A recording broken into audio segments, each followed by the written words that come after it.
Tenemos a continuación el tema de presupuesto basado en resultados. Antes de dar inicio con el tema de nuestro ponente,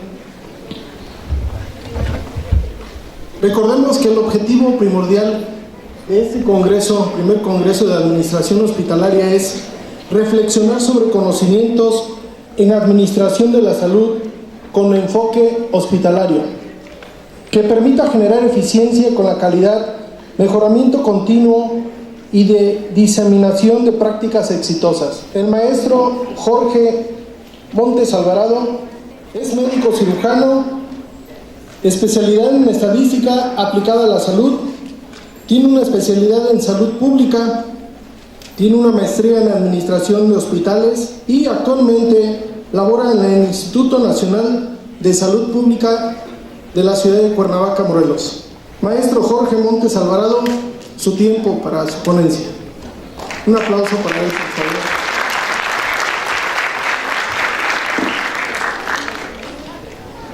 favor. Muy buenos, ya límite tardes más bien.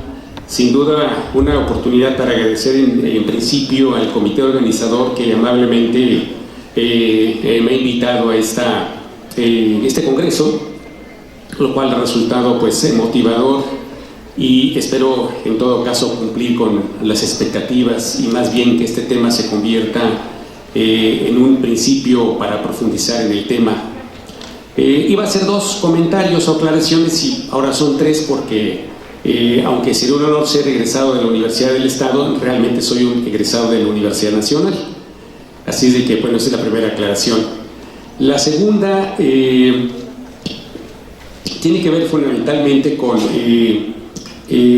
dar un contexto de felicitación particularmente a los contadores, porque, bueno, reconociendo que este día se ha dedicado a hacer una reflexión y a celebrarles, y de paso pues hacer un cumplido solicitud de tolerancia, porque ahora yo como médico de formación, si no hago una aclaración de por qué estoy hablando de estos temas en este día y con este auditorio, pues parecería una herejía que un médico está hablando de temas presupuestales, de programación, y que de alguna manera les voy a compartir cuál es el origen antes propiamente de la presentación de haber incursionado en estos temas.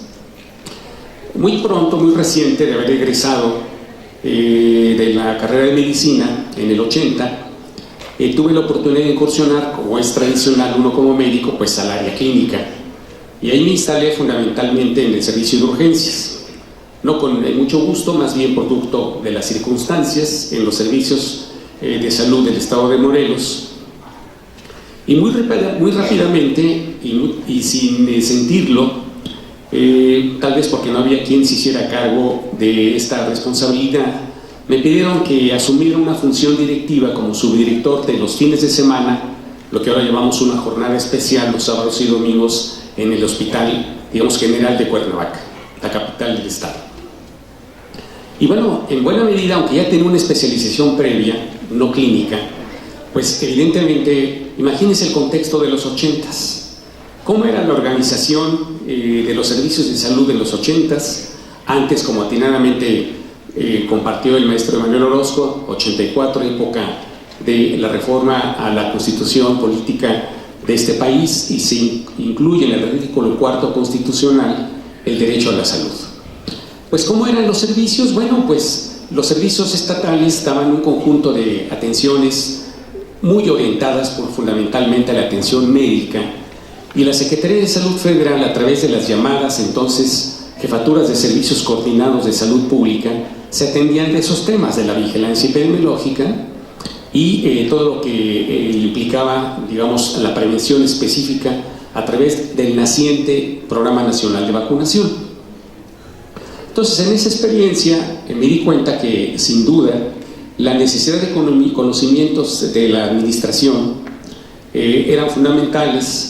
Y habiendo tenido como maestro otro distinguido médico, al maestro Guillermo Fajardo Ortiz, uno de los pioneros de la administración hospitalaria, junto con el doctor Manuel Barquín y el doctor Cordera, En una de las actividades que le invité, siendo ya profesor de la escuela entonces de medicina de la Universidad de Morelos, me dijo, ¿por qué no vas a estudiar una maestría?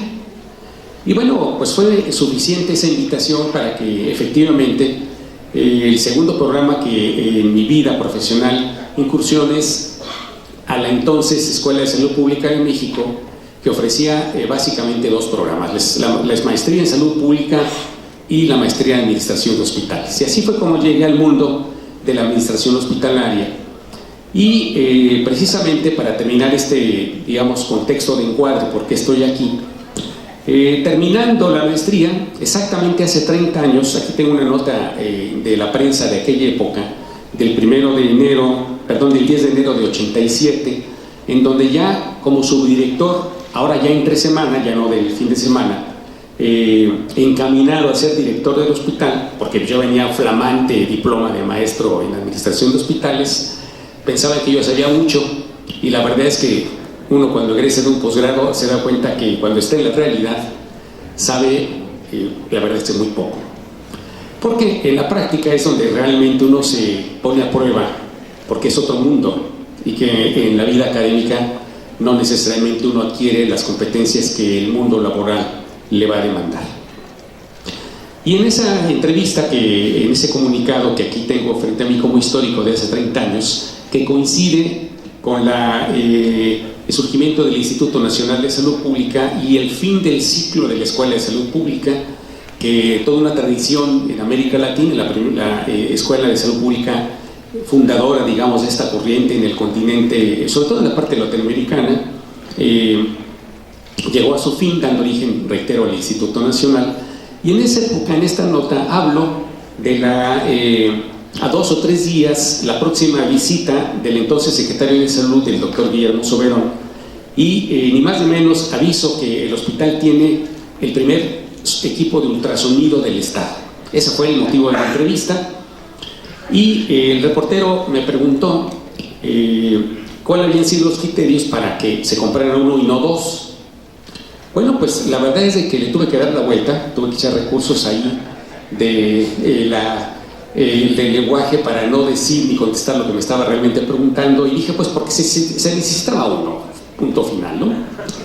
Pero bueno, la verdad es de que en la programación de recursos, no solamente de un hospital, sino en general para la prestación de servicios de salud, efectivamente hasta muy tarde empieza a tomar forma de tener, por llamarle de alguna manera, un cuerpo organizado, digamos, de información para efectivamente planificar la adquisición de los bienes e insumos que requiere un hospital o los servicios estatales. Porque evidentemente había mucha inercia. Finalmente, si ustedes hacen una reflexión, sobre todo, como dijera nuestro primer ponente, ya de la generación a la que pertenezco, de la vieja guardia, uno quisiera identificar cómo se hacía la evaluación de los programas hasta antes de los 90s, y a uno le da mucho trabajo encontrar evidencias de cómo se evaluaron los programas, y como atinadamente se ha dicho, lo que no se evalúa, no se controla y no se evalúa, pues ¿a dónde llegamos y qué obtuvimos? Pues no sabemos, porque evidentemente son decisiones que se toman sin control y sin información. Entonces, el tema de la información adquiere una relevancia extrema en la medida que la propia naturaleza, digamos, de la gestión pública, de la administración pública, va cambiando, y precisamente en este contexto es que está instalada esta presentación que me hicieron favor de invitarme.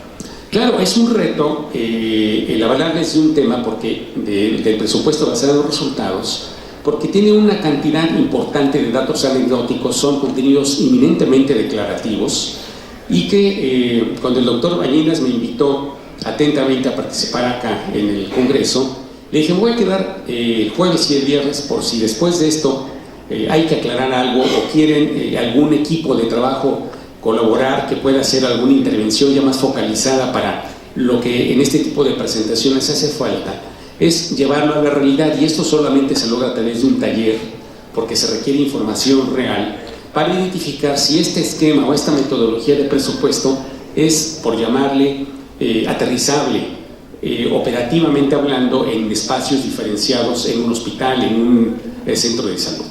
La respuesta es sí y no. ya verán que por el enfoque que tiene esta metodología, tiene un enfoque eminentemente sistémico. ¿Qué quiere decir?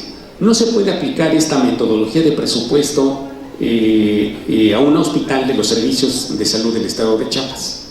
¿Por qué? Bueno, porque no hay empatía en todo caso con la metodología de otro esquema de presupuestación. Por lo tanto, sería crear una isla que tarde o temprano se quedaría incomunicada en la parte de programación y presupuestación.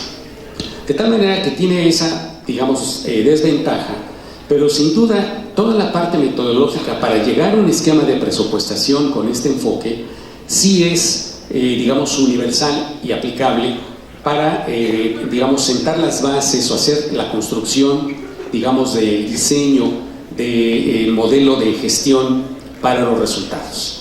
Y entonces, sin más preámbulo, pasemos a lo que va a ser esta presentación, agradeciendo infinitamente su tolerancia. ¿Está? Perfecto. Esta es la agenda. Vamos a ver si antecedentes, iniciando un nuevo ciclo y qué está pasando en la actualidad.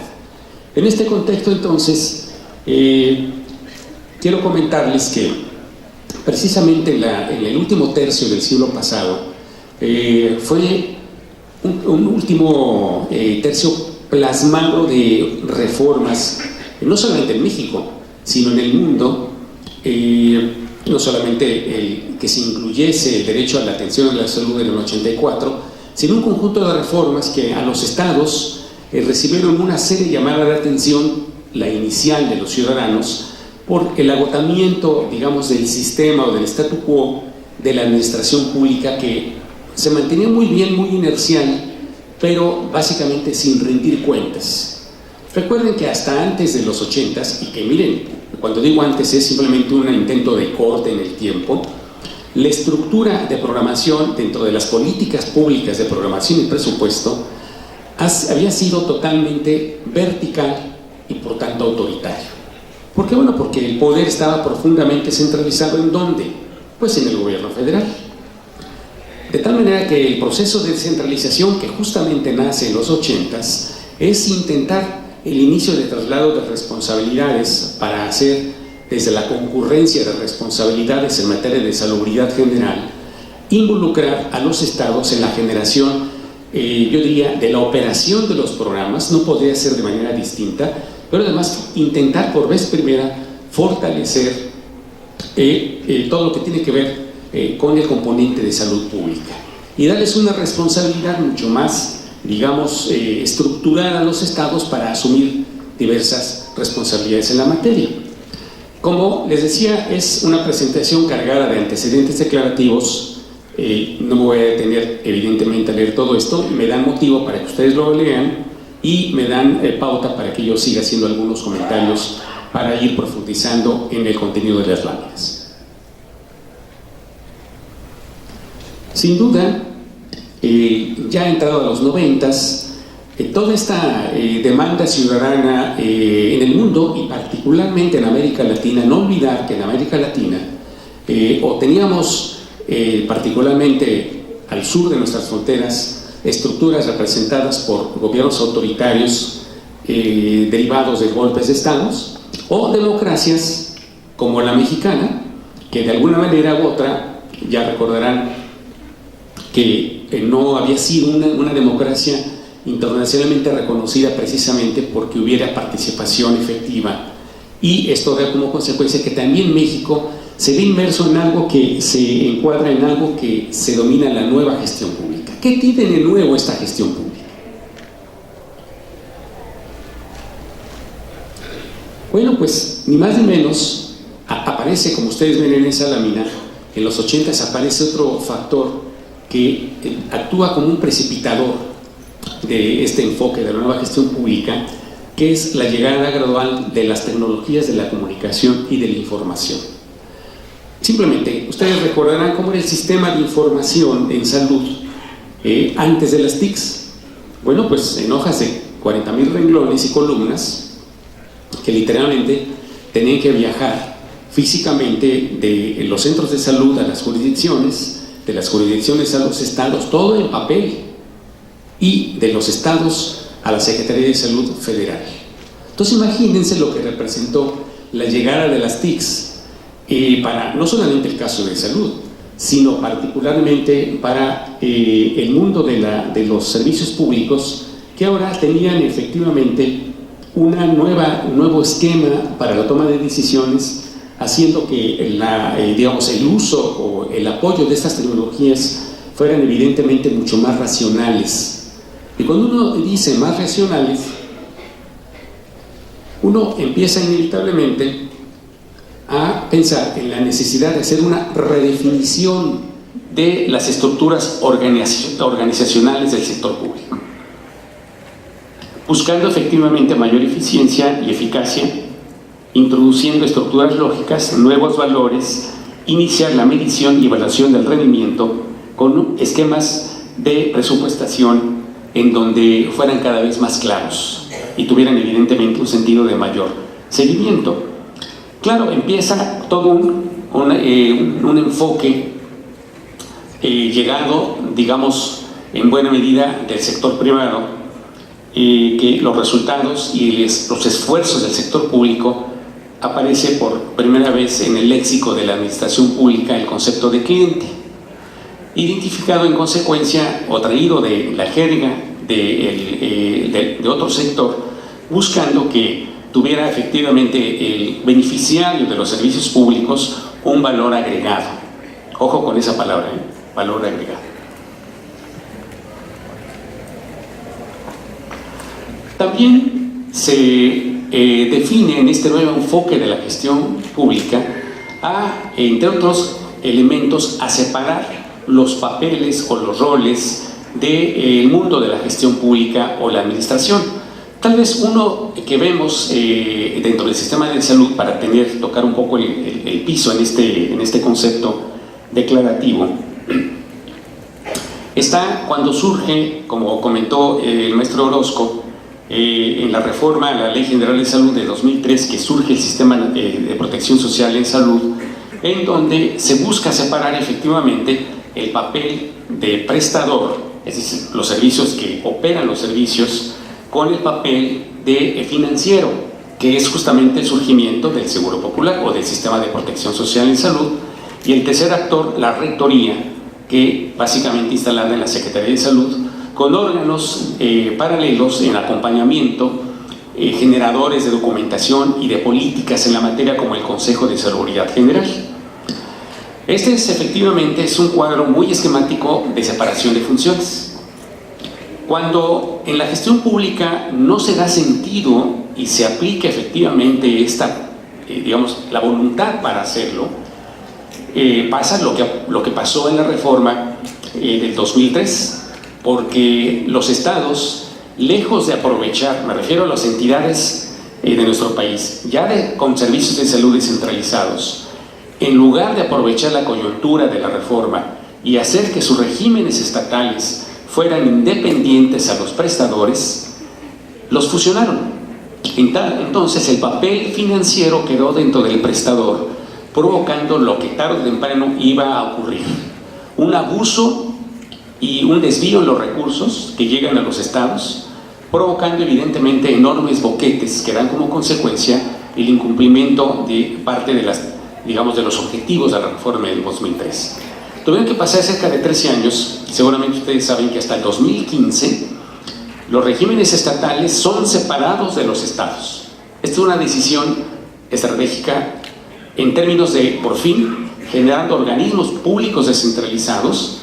Si bien es cierto, al titular de este organismo público descentralizado también lo nombra el gobernador del estado, igual que al titular de los servicios de salud, pero se separan, son dos autoridades con agendas de corresponsabilidad totalmente diferentes en relación con la federación, y parece que se presenta un escenario por lo menos interesante.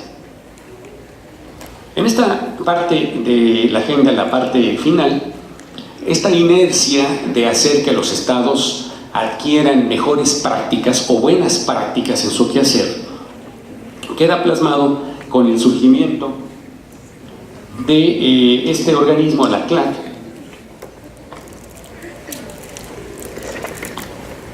y vean desde qué nivel viene la recomendación de una resolución de las Naciones Unidas buscando que por fin la administración pública reaccione y genere condiciones de prácticas orientadas a buenas prácticas que redunden en generar mejores condiciones en la prestación de servicios públicos para generar valor público y que, entre otros, sea la raíz de iniciar la transparencia y la rendición de cuentas.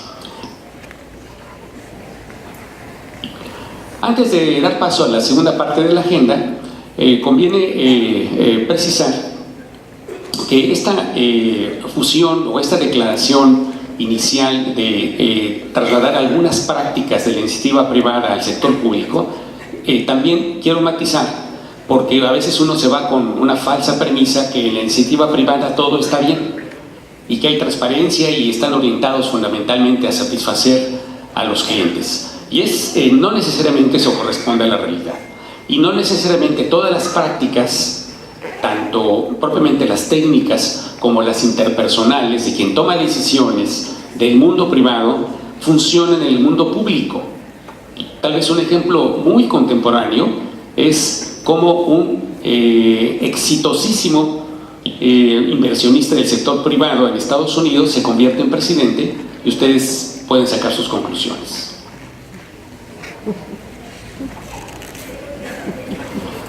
Aquí empieza, y vean aquí esta fecha, aquí hay un error, perdón, aquí es 82, no es 83. Un largo camino, y largo quiere decir largo, es decir, 30 años por lo menos, para hacer este cambio en el ciclo de la gestión, de la nueva gestión pública. Porque había que hacer, primeramente, y como, digamos, una suerte de precisión, ya lo veremos más adelante, que había que cambiar las reglas de la gobernabilidad a través de modificar un conjunto de reglamentos derivados de la Constitución para, pues, modificar, darle literalmente una vuelta a la administración pública. Es decir, darle una sacudida y una vuelta, llevarla a 180 grados para tener un escenario de gobernabilidad, por lo cual, como el sistema circulatorio llevara nuevos, digamos, oxigenados mecanismos de toma de decisión para que realmente fuera diferente el mecanismo de tomar decisiones. Así aparece esta ley en 82, en donde por vez primera en consecuencia se establece una serie de líneas de acción de corresponsabilidad entre la Federación y los estados, no solamente en materia de programación, sino en materia de presupuestación. No voy a ahondar porque en la mañana, de manera muy clara y por demás interesante, muy puntual, se explicó el ciclo y la importancia de la planeación. Aquí evidentemente me gustó mucho que se hizo énfasis con el ponente de la mañana, el énfasis en el diagnóstico. Imagínense hacer algo o tomar una decisión sin diagnóstico. Es tanto como hacer una prescripción y abastecer de dar una receta sin un diagnóstico. ¿Qué se les ocurre dar? Bueno, pues parece una aberración. Bueno, pues en la administración pública no es la excepción. De tal manera que en el ciclo de planeación es necesario, ojo, tener una línea base, y a partir de que visualicemos en términos de la administración pública, debemos definir en consecuencia, a partir de saber dónde vamos. Vean que aquí es otra palabra, dos palabras que en la mañana fueron muy reiterativas, ¿se dan cuenta? Y no nos pusimos de acuerdo, objetivos y estrategias. Y abajo están programas, proyectos, presupuestos y metas.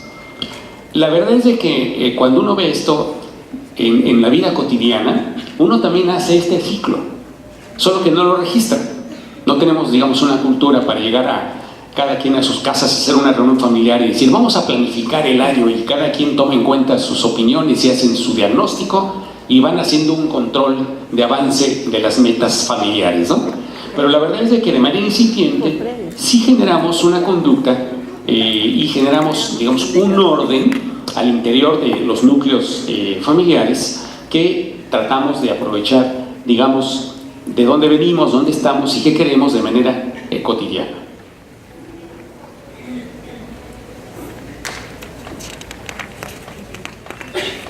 Y por fin aparece algo que es la gestión para resultados. Ojo, no es por resultados, es para resultados. Son preposiciones que se parecen pero que no quieren, ni el enfoque da como consecuencia lo mismo. Aquí hay algo también aclarando estos dos conceptos, y ahorita vamos a ver más, que esta necesidad de rendir cuentas por vez primera aparece en la agenda. Imagínense, en el sexenio entre el 60 y 70, si alguien le decía al señor presidente o al señor gobernador que rindiera cuentas, no, pues, es decir, tiene usted derecho a salirse, ¿verdad? Abandone el auditorio, y si no, lo ayudamos a que lo haga con mucha cordialidad, ¿no? Es decir, era un tema secreto, porque no había una vocación de la administración pública para comprometerse con la rendición de cuentas. Hasta la fecha no crean que hay que estar entusiastas sobre el tema, ¿no? No en vano todavía no contamos realmente con una autonomía y la consolidación de un sistema nacional anticorrupción desde hace 30 años, cuando esto se hace una especie como de toma de conciencia y decir, ahora vamos a ser distintos.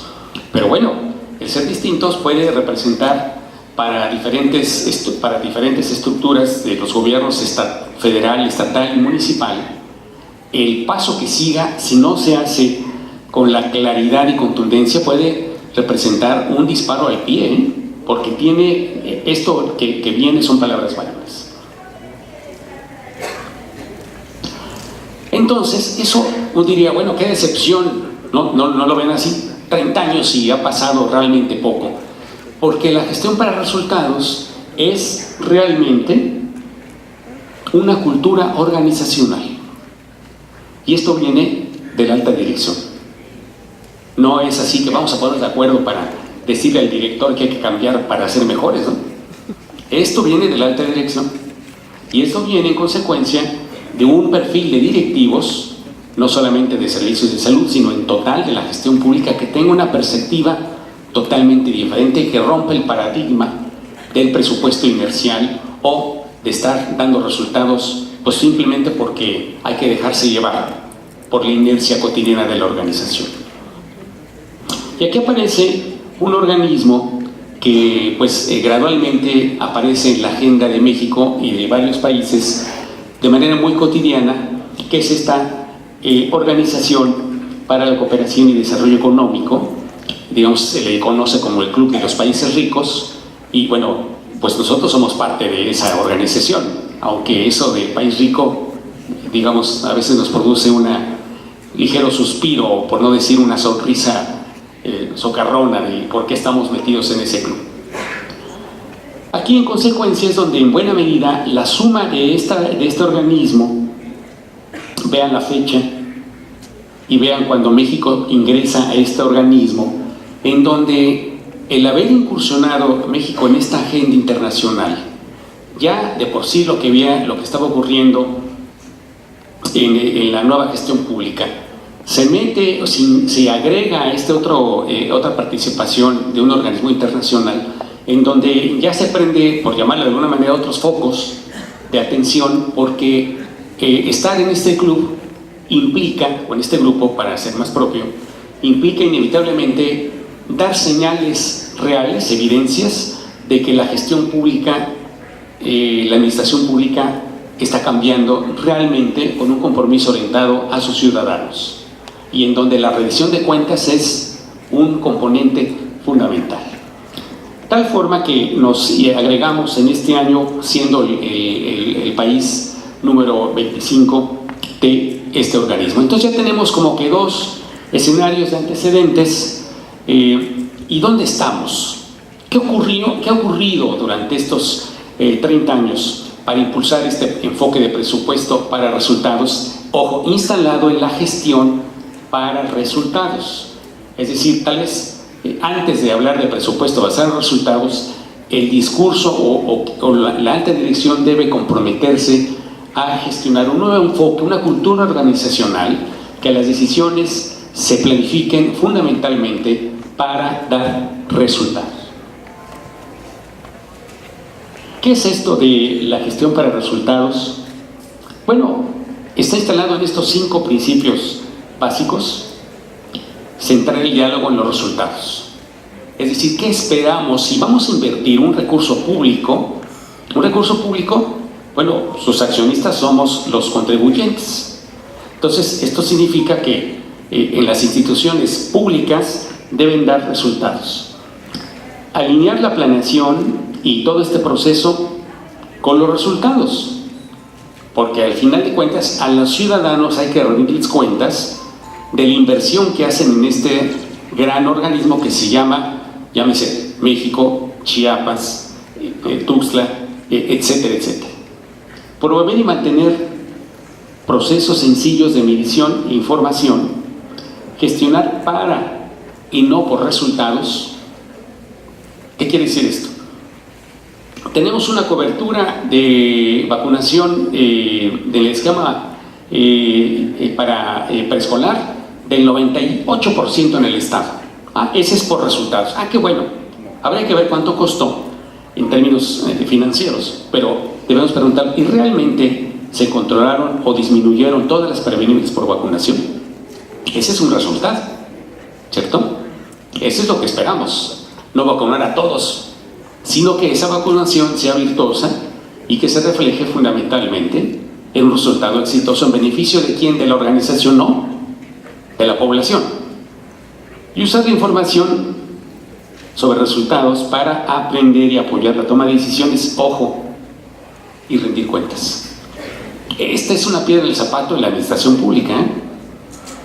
Hoy por hoy, no todos los sujetos obligados tienen visible sus esquemas de rendición de cuentas de la información pública, que tampoco crean que tiene una tradición milenaria en nuestro país. El acceso a la información pública también está anidada al partir de este siglo. En la ley de acceso a la información es de este siglo, de tal manera que todavía no damos crédito que nosotros ciudadanos le podemos pedir que el presidente municipal rinda cuentas, no con su informe, muchas veces con cifras cuchareadas, sino que realmente rinda cuentas de los temas sensibles para la población basado justamente en resultados mezclados con la inversión de recursos que se hizo durante su episodio.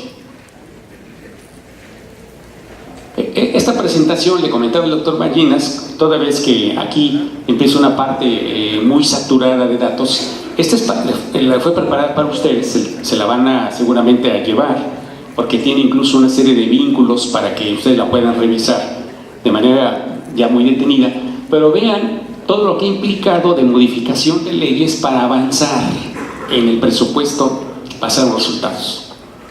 Bueno, pues ha habido la necesidad de modificar efectivamente la Constitución.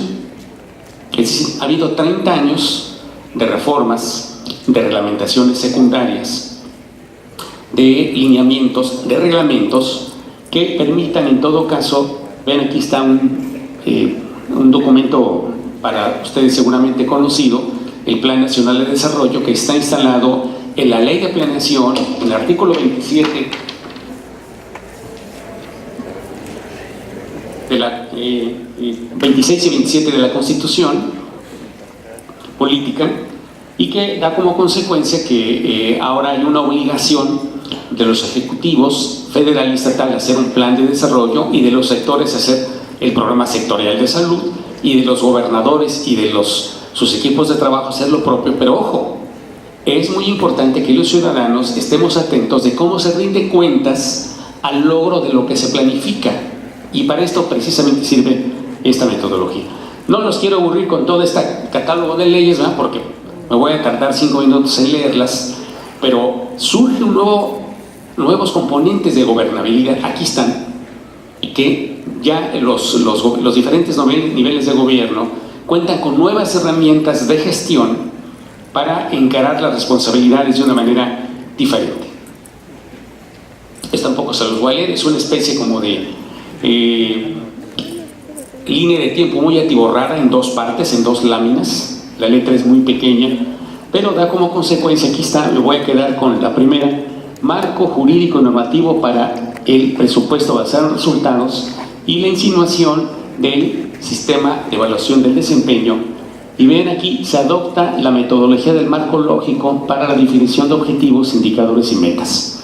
El marco lógico es una metodología no nueva, no digamos diseñada en México, es una metodología que viene ya de hace 35 o 40 años aplicándose no solamente en otros países sino en organismos internacionales, y que en esta ocasión es la base de la estructuración, digamos, del Plan Nacional de Desarrollo y de cómo veremos en la parte final, que estamos por entrar a ella, cómo se estructura el presupuesto basado en resultados.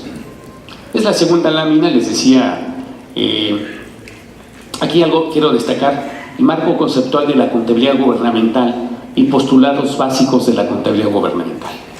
Uno diría, bueno, esto no es demasiado, a lo mejor esto uno diría, no, es muy teórico y no aterriza. Déjenme decirles que por eso quise leer, en mi punto de partida de hace 30 años, en este cargo de subdirector, cómo lo veo, porque yo he visto todo la película. Además, en 86 terminé la maestría, me tocó, digamos, estudiar cuando vino la reforma a la Constitución, el surgimiento de la Ley General de Salud. He vivido toda esta etapa y puedo decirles objetivamente, sin perder el sentido crítico, sin pretender por esto ser un vocero de la Secretaría de Hacienda, ni con mucho, que sí hay avances y que lo que estamos por ver muy pronto es que el Consejo Nacional de Armonización Contable es la pieza que va a cerrar, la pinza que va a cerrar todo el ciclo presupuestario, porque, ya lo veremos en las conclusiones, es el esquema que va a fiscalizar de manera cotidiana todo el proceso de adquisición de bienes e insumos de todos los niveles de gobierno.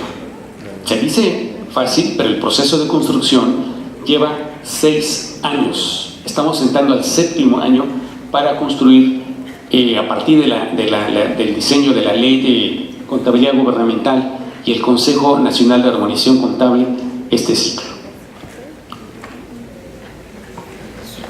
Aquí está, digamos, este mecanismo para la toma de decisiones, y vean cómo en el orden de las manecillas del reloj, del 1 al 7, y hay una serie de actores.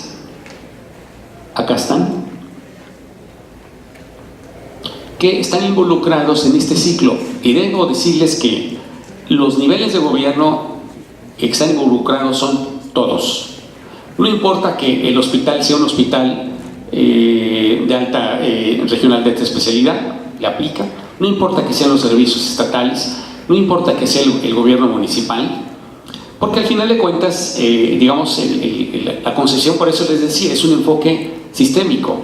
No puede quedarse alguien fuera de este esquema del presupuesto basado en los resultados, y todos tienen diferentes, digamos, niveles de involucramiento, de participación en la construcción de este proceso. Aquí hay también esquemáticamente responsabilidades en el presupuesto basado en resultados y en el sistema de evaluación del desempeño. Sistema de evaluación del desempeño. Es todavía, incluso a lo mejor para algunos de ustedes, eso no lo han vivido, no lo han visto. ¿Y qué es? Eso también no es nuevo digamos, en el mundo, pero para México sí, porque es llevar al escrutinio de la revisión en función de lo que se programó contra lo que se alcanzó y hacerlo público. Ojo, hacerlo público. ¿Qué quiere decir? Esto pone en un reto extraordinario a la administración pública, porque esto no es común. Si ustedes dicen que van en el caso particular, a otorgar en el hospital pediátrico, voy a inventar 1000 egresos hospitalarios por mejoría, y tienen las condiciones presupuestales, las asignaciones presupuestales apropiadas para ello, de todas las fuentes de financiamiento, y al año egresaron de los 1600, únicamente 600, y de las 5000 consultas únicamente dieron de estas la mitad. Entonces parece que el director tiene que explicar en términos del desempeño. Seguramente tiene una economía muy fuerte porque gastó menos insumos, ¿cierto? Y tiene que explicar. Esta es parte de este enfoque del sistema de evaluación del desempeño. Claro, también parafraseando lo que hemos hecho en nuestra vida cotidiana, quien ha tenido responsabilidades en la paternidad o la maternidad, algunas veces seguramente ustedes utilizaron el sistema de evaluación del desempeño escolar, ¿no? ¿No alguna vez le dijeron a su hijo, hija, a ver, ¿cómo vas en la escuela? Oye, papá, mamá, quiero algo, cámbiame la computadora, ¿no? Porque ahora ya no es ningún juguete ni nada de eso. Ya no funciona, ya está obsoleta. Y ustedes dicen, bueno, pues vamos a hablar de tu desempeño, ¿eh? A ver, vengan las notas.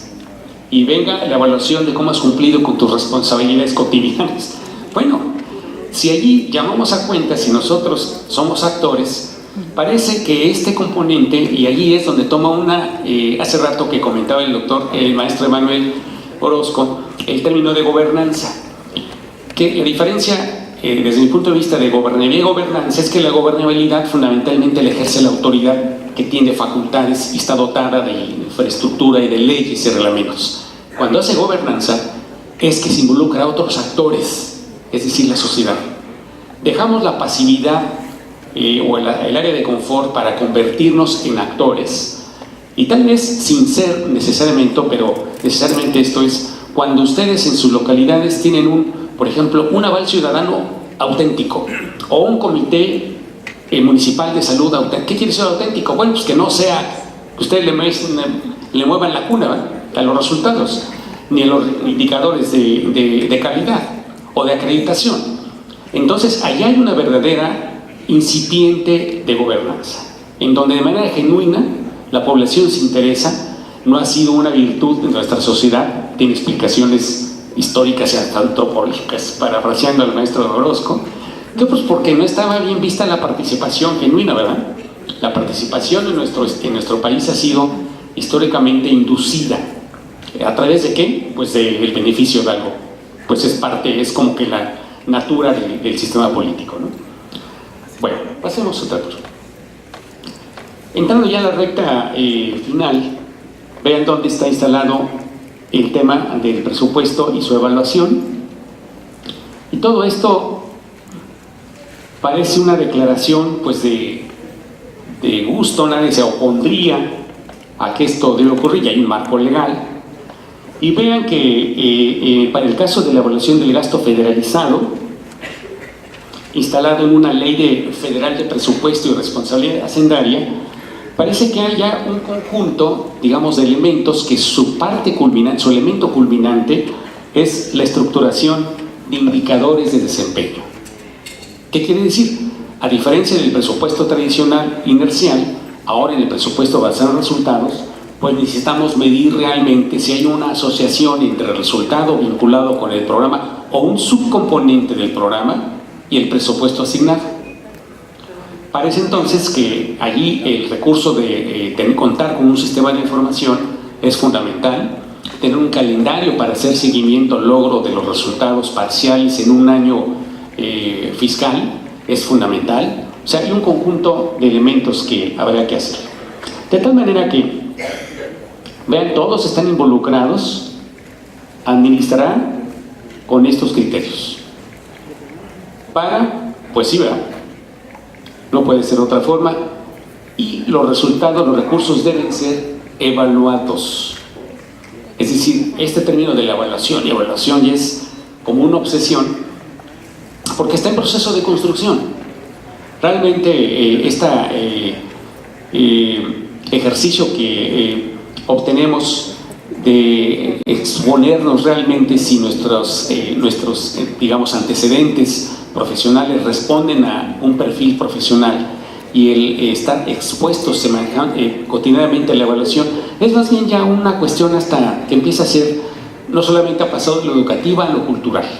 Y cuando nos acostumbramos a que nos evalúen, pues, que venga, ¿no? Porque es parte ya de una forma de ser, no solamente de pensar, sino de ser. Es una cultura. Así que, en todo caso, la planeación y programación tendrá este enfoque, y la presupuestación deberá estar alineado a objetivos y resultados con los recursos bajo las premisas aquí establecidas que permitan en consecuencia evaluar los logros. Y así, en una suerte de cascada, esto es evidentemente un documento de la Secretaría de Hacienda, acá está el marco legal, aquí están los objetivos, los programas sectoriales, y aquí aparece por vez primera algo que tanto ustedes que están en administración pública mucho, y este es el escenario ideal, vayan acostumbrando a reconocer la matriz de indicadores de resultado. La matriz de indicadores de resultado es la expresión, digamos, técnica más resumida de cualquier programa que evidentemente responda a una necesidad y que quiera ser evaluado bajo la lógica que estamos observando. Así, este presupuesto tiene estas cualidades y que buscan en consecuencia trascender de la asignación inercial del presupuesto. ¿Cuánto le ponemos para el próximo año? Pues ponle el 10% porque nos van a dar el 2% realmente, ¿no? Entonces, y ahí nos vamos. Y los resultados, pues como no los evalúan, pues no hay que preocuparnos. Pero ojo, hoy por hoy, y debido a las reformas de hace un par de años, la Auditoría Superior de la Federación, los invito a que vayan a la página, al portal de la Auditoría Superior de la Federación, que se le ha dotado de mayores capacidades de sanción, es decir, de aplicación de medidas correctivas que van desde las llamadas muy coloquialmente sanciones resarcitorias, es decir, que devuelva los 50 millones que no aclaró, ¿verdad? O las penas corporales, es decir, un poco de sombra durante unos 10 años, tienen ya una lógica que está instalado en eso, ya no está siendo tan sencillo. Claro, sigue habiendo una vertiente en este eje, toda vez que todavía no está consolidado este sistema, que se instala en decisiones políticas, pero que me parece que gradualmente este componente se va a ir desvaneciendo gradualmente.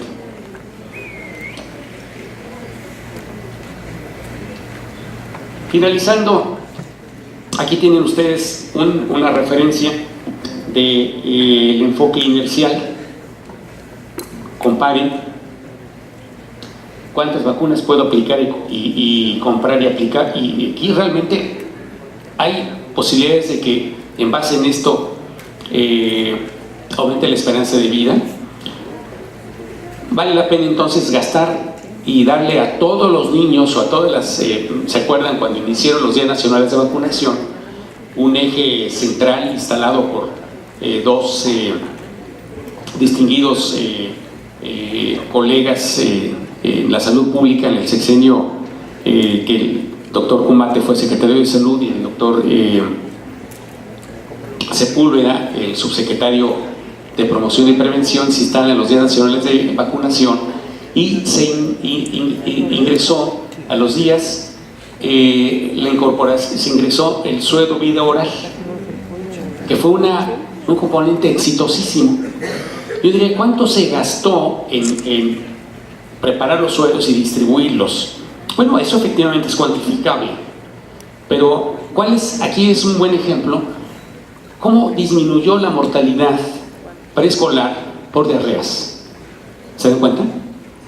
Este es el verdadero resultado, ¿no? No es que todos tengan 2 sobres en sus casas, Estamos contentos porque cada quien tiene su dotación de sobres, ¿no? Sino eso que se convierta en un resultado virtuoso de que efectivamente es notorio cómo decae la mortalidad a tal grado que es hoy por hoy, derivado de ese es un caso ejemplar exitoso, como una intervención de muy bajo costo tiene un resultado tan impactante. Este es un buen ejemplo, llévenlo como una referencia y vean en sus escenarios que la inversión que se haga para tratar de mejorar, prevenir, contener, etcétera, buscar alguna asociación que eventualmente pudiese a través del tiempo tener un efecto positivo para realmente reflexionar si tuvo un efecto virtuoso esta inversión. Así entonces vamos desde los insumos, aquí está el personal, aquí está la parte operativa. También se trasciende los resultados para procesos, ¿no? Los productos sí efectivamente son un universo del 90, del 80% de niños vacunados. Un resultado es una posible disminución de la morbilidad, pero fundamentalmente en un impacto que es la evaluación evidentemente mucho más compleja, costosa, técnicamente más difícil de construir y ejecutar. El impacto, si realmente esto se asocia con una eventual disminución de la esperanza de vida. En consecuencia, este componente de planeación estratégica basada en la metodología del marco lógico es, ustedes dirán por la presentación de la mañana, es algo distinto que el mecanismo de FODA. Son complementarios. Hay diferentes herramientas de planeación, el marco lógico es una de ellas. Tal vez el enfoque es el que cambia. Los FODAs permiten en todo caso ir afinando las fortalezas, debilidades, sin duda a partir del diagnóstico, y hacer la construcción de, digamos, de a dónde vamos a atacar, qué problema vamos a definir para atacarlo de manera significativa. Y este es un camino, digamos, que ya no es solamente macro ni meso, sino esto lo puede llevar a un nivel bastante micro. Es decir, en sus entornos laborales no tiene que ser entonces todo el hospital, sino en términos de generar acciones o programas. Por ejemplo, aquí estaría metido casi obligadamente que mañana escucharán al maestro Jesús Vértiz hablar de calidad. Todo lo que tiene que ver con calidad, que sin duda, desde mi punto de vista, no es asignarle un presupuesto para que haya 3 o 4 personas expertas en calidad, sino hay una conexión realmente para que la infraestructura de los procesos y los insumos se sumen a una suerte de inercia positiva para dar resultados. De nada sirve tener un equipazo de calidad si el director es insensible a que no hay insumos o medicamentos, ¿no? Entonces, tampoco es un falso discurso, digamos, de la calidad, me parece. Este es un componente central del presupuesto basado en resultados montado en la metodología del marco lógico. Esta es la matriz del marco lógico y vean que hay actividades, componentes, propósitos y fin. El fin es lo que vamos a buscar, que reducir, por ejemplo, el tiempo de espera en áreas específicas en algunos servicios del hospital puede ser el fin, y que los motivos de egreso sean por mejora. Y a partir de ahí vamos a hacer un conjunto de propósitos, componentes y actividades que nos impacte el fin. El fin en consecuencia es lo último, pero también vean que hay en medio de esto componentes que van interconectándose desde el horizontal. Se habla en consecuencia que hay una lógica vertical y horizontal en esta matriz de indicadores de resultados, porque aquí están los indicadores, cómo vamos a verificar, y también es válido tener supuestos.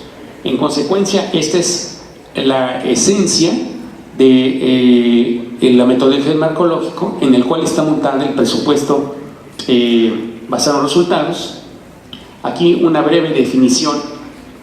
Hay muchísimo publicado por la Comisión Económica para América Latina sobre esta metodología. Aquí está lo que les comento hace un minuto. El impacto el fin es lo estratégico. Lo que en la mañana atinadamente se comentaba es, por tanto, este es a mediano y largo plazo. Si uno quiere tener sobre todo un impacto, es apostarle en consecuencia a mediano y largo plazo.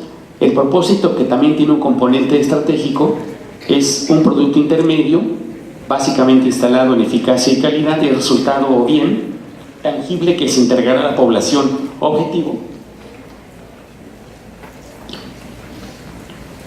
Y aquí están en consecuencia estos términos que ustedes han estado viendo y leyendo recurrentemente en láminas previas, una suerte de enfoque conceptual de lo que persiguen cada uno de ellos, y que se convierten en consecuencia en una suerte de recordatorio de qué estamos hablando y de qué queremos cuando en el diseño de un programa se agregan estos componentes como parte de un elemento de virtuosidad. Entrando casi a la parte final, tienen ustedes, véanlo desde lo macro, cómo va bajando el Plan Nacional de Desarrollo, los programas sectoriales, los objetivos, los programas presupuestarios. Ahorita vamos a ver en la parte final cómo opera esto en la realidad. Y aparte, aquí hay quiero trasladarme aquí hasta donde está la construcción de indicadores, porque cada indicador, la parte, para que no se quede como un cabo suelto, cada indicador debe pasar por un proceso de construcción de su ficha técnica. Y la ficha técnica no es otra cosa más que la definición del indicador, la fórmula, cuál es la fuente de información, si explora eficiencia, eficacia, economía o calidad, y a partir de eso tengamos disponibles y comunicables. Cuando digamos que un resultado es X, la persona ciudadana diga: ¿qué me dices cuando tú arrojas o me compartes este indicador? Aquí está. ¿Se dan cuenta? Entonces eso genera gradualmente una participación social en la evaluación de la gestión pública y se va configurando en consecuencia una dimensión más allá de la gobernabilidad, que es ni más ni menos el fortalecimiento de la gobernanza. Un ejemplo, esto es real, de lo que ocurre en el caso de salud, que hay un esquema de semaforización para observar si realmente se cumplieron o no los resultados en función de que se establece en el tiempo los indicadores. Les doy rápidamente una referencia para la institución de donde vengo. En el caso de enseñanza tenemos 16 indicadores en la matriz de indicadores de resultados y existe una semaforización que administra la Secretaría de Hacienda y que cuando toca el reporte del avance, por ejemplo, estamos por preparar el próximo mes el cierre del primer semestre, el segundo trimestre, el sistema literalmente se abre durante un día y cada institución incluye en tiempo real los resultados y tiene que justificar qué ocurre con un eventual incumplimiento o sobrecumplimiento. De tal manera que así, si aquí tenemos, vean, los sectores diagnosticados con un documento rector y viene la definición, la matriz de indicadores a los cuales se le asigna presupuesto, nos da como consecuencia cerrar el ciclo virtuoso porque estos van a ser evaluados con el propósito de rendir cuentas.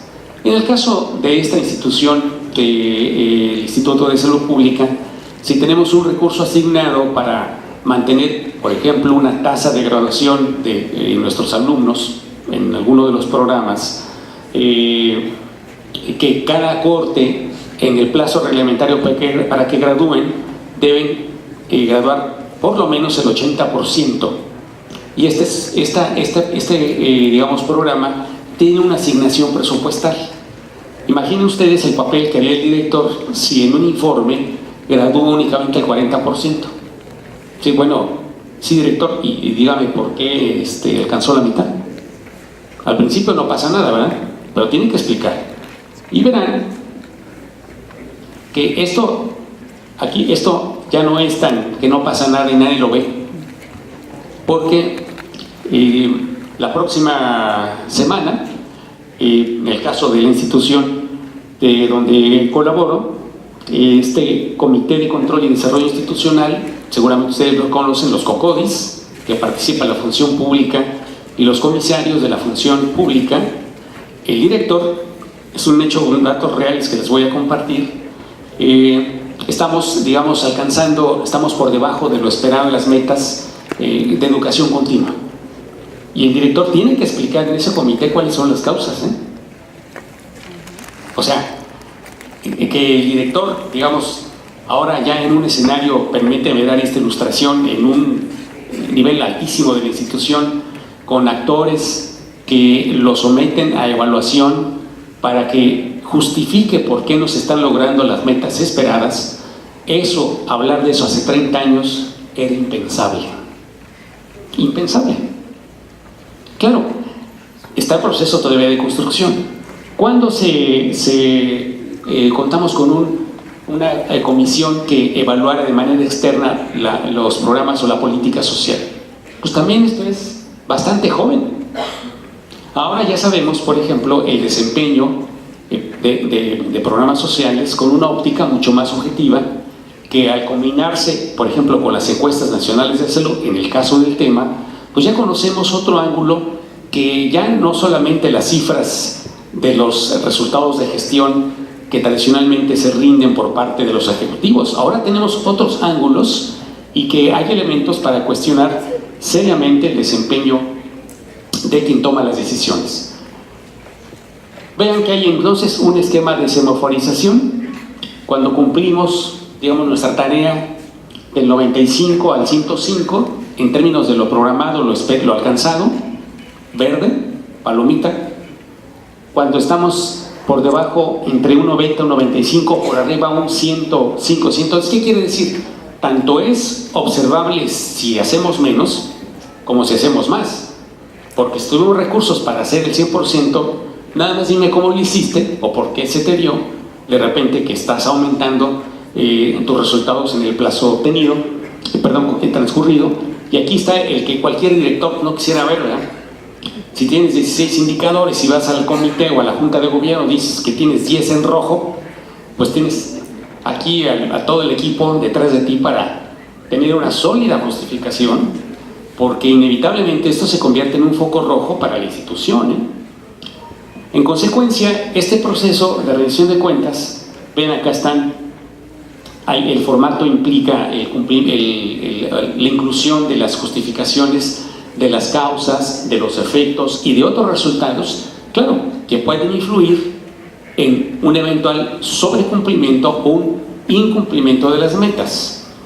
De tal manera que si hay una epidemia y que habíamos previsto capacitar a 10,000 colegas en el país y de repente se capacitaron 20,000, dice, bueno, pues dígame por qué. Bueno, pues hubo una epidemia y hubo una urgencia y hubo un curso que se trasladaron a los epidemiólogos del país de manera virtual y tenemos como efecto que en lugar de 10,000 capacitamos a 20,000. Bueno, todo eso hay que soportarlo documentalmente y que da motivo para que uno dice, el director dice, ya la libré, ¿no? Eso es parte de lo mismo. Aquí está lo que les he dicho, los efectos, las causas, otra vez el esquema de semaforización. Para concluir entonces, sin duda el escenario de este esquema ha cambiado. Hay todavía mucho por hacer. Hay una luz al final del túnel. Les reitero, yo que empecé el túnel en los 80s, cuando yo me ubico en el 2017, digo, sin duda se ha avanzado, hace falta. Estas decisiones están íntimamente vinculadas con la participación social y por el fortalecimiento de la vida democrática del país. Esto no es gratuito.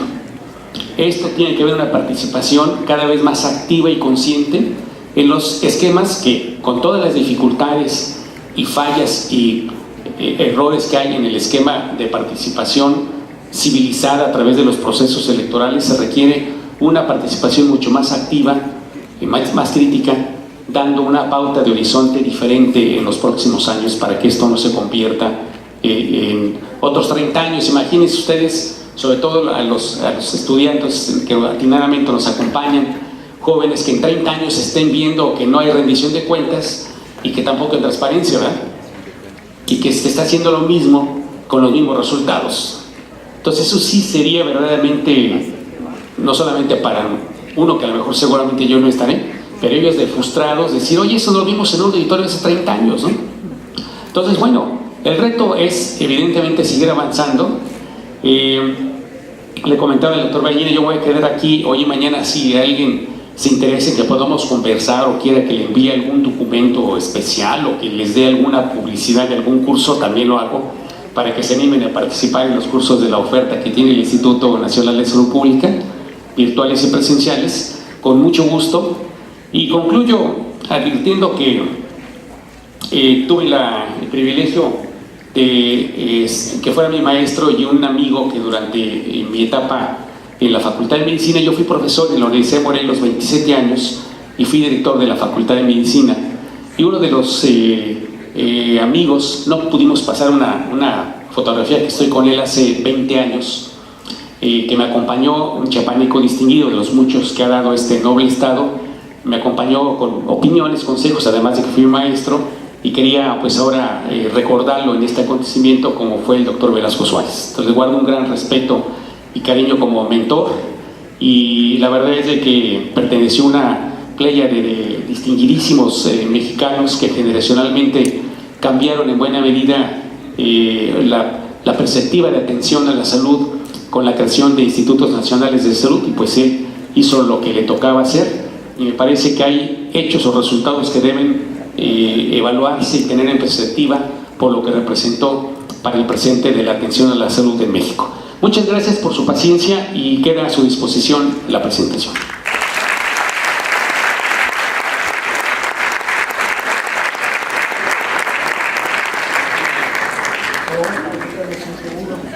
Agradecemos su participación del doctor Jorge Montes Alvarado, y el comité organizador le hace entrega de un presente por su participación.